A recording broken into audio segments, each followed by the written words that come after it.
Magandang umaga, fresh graduate.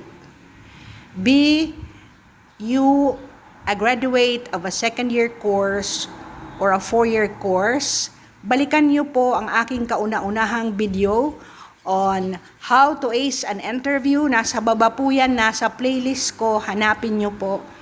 How to submit a cover letter and the resume biodata. Ngayon, ang susunod mo ay ang paghanap ng at least 5 online na a-applyan na companies. Huwag isa lang. So 5, at least 5. I-prioritize mo kung ikaw ay private or government. So mamaya, sa ibang segment, ako ay gagawa ng para sa public agency which you will have to join with. But for this segment, ito po yung normal na ginagawa ng application ng isang graduate if you're going to join a private corporation. So, please get paper and pencil so you will be noting yung mga steps, basic po na steps na gagawin mo. Okay, number 1. Mostly, ang application ngayon ay online. Okay?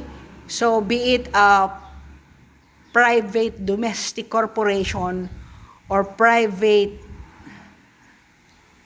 abroad, you will be using the same language in your application. Wala naman yatang nag-a-apply na Tagalog. Okay. Sa cover letter mo, isang page lang. Ensure that you observe the 5 W's. Who, what, when, where, why. Sino ka? Ano ang natapos mo? What? When mo natapos ang iyong kurso? Where na school? Why you are going to join the corporation that you will be applying. Of course, iba-iba yun, di ba? So baka kung wala namang bakante, hindi ka nag-a-apply, di ba? When you are going to go to the Google, ensure that may bakante sila. Meron naman yan. You go to the LinkedIn, mag-apply ka sa LinkedIn na parang Facebook yan para makita ang competencies mo. And how you will be able to help the company with the position that you are applying for. Alangan naman, di ba, accounting major ka, yung a-applyan mo ay kamekaniko. So, di ba, dapat aligned ang field of discipline mo to which you graduated or you have a diploma or certificate to the position. Kasi baka naman hindi tugma yung ina-applyan mo at saka yung functions na i-deliver mo doon sa pinag-aralan mo, competencies and skills.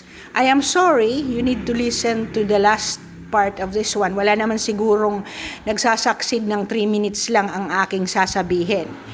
So much as I would want to briefly discuss to you kung paano ka magsasucceed. Una, sa cover letter, yun ang content mo sa unang paragraph, yung who, what, when, where, why, and how will you be able. And then do not forget to say thank you and you may be contacted. Doon, ilagay mo ang pangalan mo at sana ang ilalagay mo ay napaka-formal. So, full black po. Yung address mo sa cover letter, ilagay mo yung full name, naka-black po. Matataba ang letters, all capital sa pangalan na nga-addressan mo. In the same manner, sa very truly yours mo or respectfully yours, ay the same po, capital ang pangalan, letters, and then naka-black siya or mataba na font. Use Tahoma kasi siya ang formal. Wag yung kung anong script. Mas maganda po ang Tahoma or Arial na font. At saka ilagay mo yung pangalan mo sa ilalim ang inyong home address, email address, sana ang ilalagay mong address hindi yung at halimbawa Songbird 1995, hindi po.